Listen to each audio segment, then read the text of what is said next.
Before the sun rises over Tokyo, the city is steeped in a cool, quiet blue. Inside a small, meticulously organized apartment, a 78-year-old man begins his day. There is a gentle rhythm to his morning. He puts on a neatly pressed uniform, adjusts his pristine cap, and steps out his door, walking slowly toward the local train station. As he nears the transit hub, the world begins to rapidly accelerate around him. He merges into a flowing, synchronized sea of university students and young office workers moving with an almost choreographed precision. The train arrives exactly on time, its doors sliding open with a soft, electronic chime. Inside the massive station, a sleek cleaning robot glides effortlessly across the platform, silently navigating around the rushing crowds. Everything in this sprawling metropolis feels modern, efficient, and almost futuristic. Yet there is nothing unusual about this man, or so it seems. By the end of this story, you'll understand why millions of people like him may determine Japan's future. Japan is the world's oldest society. Its population is shrinking with every passing year. Across the country, rural villages are slowly fading into overgrown forests. Schools that once echoed with the laughter of children are permanently closing their doors. Today, in Japanese supermarkets, a quiet demographic reality plays out in the aisles. More adult diapers are sold than baby products. Looking purely at these stark, unforgiving statistics, many international observers believe Japan's best days are firmly in the past. But this exact same country continues to build the world's most advanced robots, pioneers life-saving medical technology, and engineers high-speed transport networks that never run late. So, how can one of the oldest nations on Earth remain one of the world's most innovative? To find the answer, we will not look at government policies or corporate boardrooms. We will look at ordinary Japanese people. Because the true story of this nation is written by millions of individuals quietly adapting to a rapidly changing world every single day. To truly understand modern Japan, we first need to experience an ordinary day in the lives of its people. The true pulse of Japan is best felt not in the neon-lit intersections of Shibuya, but in the quiet, narrow residential streets as the morning begins. Long before the urban rush hour peaks, these local neighborhoods come alive with subtle, profoundly human interactions. An older woman meticulously waters her potted hydrangeas, nodding respectfully to a neighbor sweeping the communal walkway. There's a deep, unspoken sense of shared ownership over these small spaces. Soon, the streets are dotted with bright yellow hats and sturdy leather backpacks. First-grade children, no more than 6 or 7 years old, walk to school completely unescorted by their parents. They navigate the neighborhood confidently, protected by an invisible, collective net of community vigilance. The local crossing guard, often a retired grandfather volunteering his time, greets them by name, ensuring their safe passage. It is a daily ritual built entirely on profound social trust. By mid-morning, the rhythm shifts to the homemakers and retirees navigating the local shopping arcades, known as a Shotengai. Here, shopping is rarely a solitary, hurried task. It is deeply social. A mother with a toddler strapped to her chest chats with a local greengrocer about the seasonal vegetables, while an elderly man shares a joke with the fishmonger. These face-to-face interactions form the absolute bedrock of daily life. The technology in these spaces, the quiet hybrid delivery vans, the automated crosswalk signals, exists entirely in the background, facilitating human connection rather than replacing it. As the sun reaches its peak, the atmosphere transforms in the bustling business districts. Millions of office workers step out for their lunch break. Salarymen and women stream out of towering glass buildings, seeking out small, family-run ramen shops where they sit shoulder to shoulder, finding solace in a steaming bowl of noodles. Others buy carefully arranged bento boxes, seeking out quiet patches of green in urban parks to eat in silence beneath the trees. In these brief moments, you see their deep appreciation for small, high-quality moments of rest amidst an intensely demanding workday. When evening falls, the massive crowds return home, moving with that famous silent choreography. But the most important story of the day is happening back behind the closed doors of the residential neighborhoods. Inside a compact suburban home, a deeply traditional scene unfolds. A three-generation family gathers around the dining table. The grandmother carefully passes a bowl of fresh, steaming rice to her young grandson. The working parents loosen their ties and talk quietly about the pressures of their day, while the grandfather listens, offering a quiet nod of understanding.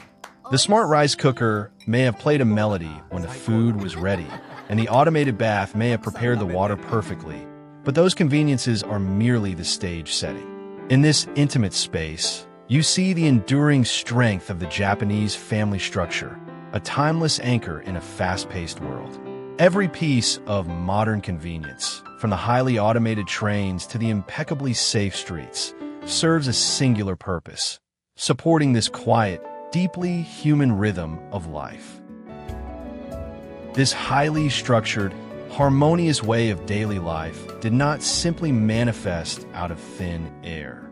It was forged in the fires of history, shaped by profound turning points that permanently altered how Japanese families rely on one another. The story of modern Japan's resilience begins in the devastating aftermath of World War II. In 1945, the nation was left in absolute ruin. Families found themselves standing in the ashes of their former lives, facing severe starvation.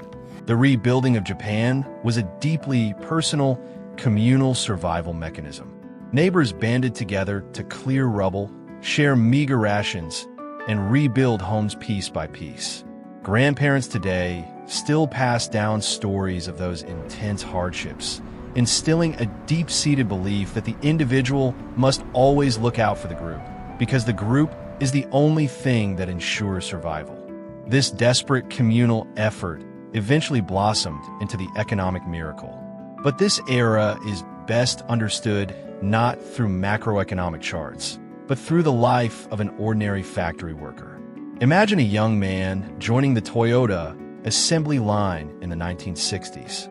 He dons his uniform with immense pride, knowing his hard work provides him with a stable, lifetime income. Every payday, he would hand most of his salary to his wife. Together, they slowly built a future they believed would be better for their children. A few years later, his family experiences the incredible, visceral thrill of buying their very first color television. Soon after, they purchase a small home in the suburbs. Eventually, his wages allow him to send his children to a prestigious university. For millions of working-class families, this was a golden era of boundless optimism. Parents truly believed their children's lives would be infinitely better, richer, and more secure than their own. For a while, it seemed that every generation would live better than the one before. Then everything that dream violently fractured in the early 1990s with the collapse of the asset bubble. The human cost was deeply intimate and psychologically devastating. Young men and women graduating from university suddenly found the doors of lifetime employment slammed shut. Families sat around the dinner table, the atmosphere heavy with hushed, anxious conversations about job losses and financial ruin. The shift toward part-time and contract labor meant an entire generation felt financially stranded. Young couples, terrified of an uncertain future, began delaying marriage. When they did marry, the soaring cost of living meant they chose to have fewer children. The lost decades were not just an economic shift. They were millions of personal, cautious choices born from a desperate attempt to maintain stability in a world that felt fundamentally broken. These cautious choices inevitably led to the most significant turning point of all, the demographic shift to an aging society. Today, families are adapting to a reality where the elderly vastly outnumber the young. A daughter must now balance her stressful career with the heavy demands of caring for her aging parents. Communities are watching young people migrate to Tokyo for work, leaving behind towns with too few hands to harvest the rice or run the local festivals. Yet, just as they did in the ashes of 1945, Japanese families are refusing to break. They are simply adapting, finding new, deeply human ways to care for one another as their society completely transforms. Because the human hands available to do the vital work of society are disappearing, Japan has had to look for help. But contrary to Western assumptions, technology in Japan is not designed to replace human beings. It is designed entirely to preserve their dignity, keep them employed, and save them from physical ruin. Consider the daily life of a 55-year-old nurse working in an elderly care facility. For decades, her job has required her to physically lift bedridden patients, transfer them to wheelchairs, and assist them in the bath. The sheer physical toll of this daily labor leaves her exhausted, her back aching constantly, threatening to force her into early retirement long before she is ready. Her reality changes when the clinic introduces a robotic assist suit. She straps the lightweight exoskeleton onto her waist. The technology doesn't replace her deep compassion, her gentle voice, or her comforting touch. It simply takes the physical burden off her body. It allows a dedicated caregiver to continue doing the profoundly human work she loves without destroying herself in the process. You see this exact same dynamic on the narrow, winding roads of Kyoto. Behind the wheel of a local taxi sits a 74-year-old man in a crisp shirt and white gloves. Driving is his livelihood, but more importantly, it is his primary connection to the community. He worries, however, about his slowing reflexes, fearing the day he must hand over his keys and lose his independence. To keep him safely on the road, his vehicle is outfitted with advanced driver assistance technology. Automated braking systems and lane keep sensors act quietly in the background, stepping in only when necessary. The computer extends his working life, allowing an older man to maintain his pride and his active place in society. In a quiet suburban neighborhood, a 70-year-old grandmother runs a family-owned grocery store that has been there for generations. She knows every customer by name and provides a crucial social hub for the neighborhood. But standing at the register for 10 hours a day to count coins has become overwhelmingly difficult for her arthritic hands. Instead of closing the beloved shop, she installs a self-checkout kiosk. Now, she can sit comfortably on a stool, warmly greeting her neighbors and chatting about their families, while the machine flawlessly handles the math. The technology steps in to handle the grueling mechanics of the job, completely preserving the human heart of the business. Far out in the rural countryside, a 68-year-old rice farmer looks out over his fields. His children have long since moved to Tokyo, leaving him alone to manage the heavy, exhausting work of spraying crops in the brutal summer heat. He cannot do the work of 5 young men anymore. So, he uses an agricultural drone. The drone doesn't make him obsolete, it empowers him. It allows one elderly man, armed with generations of agricultural wisdom, to continue feeding his country with a fraction of the physical strain. At the very core of all these adaptations is a deeply human philosophy known as Kaizen, or continuous improvement. Speak to a veteran engineer on a factory floor. He isn't focused on letting machines do all the thinking. He is looking for a way to save a fraction of a second or reduce a single ounce of waste. Kaizen is the human pride of a worker taking absolute ownership of their craft. It is the belief that no matter how advanced the tools become, human empathy, observation, and dedication are what truly drive progress. It is why Japanese workers rarely ask, "Who made this mistake?" Instead, they ask, "How can we make this process better tomorrow?" For many Japanese, that simple question extends far beyond the factory floor. It shapes schools, hospitals, families, and even entire communities. So, after everything we've seen, what kind of country will Japan become? As the population continues to shrink, Japan is no longer chasing the 20th century dream of endless, infinite economic expansion. Instead, it is pioneering an entirely new blueprint for the developed world, a post-growth society.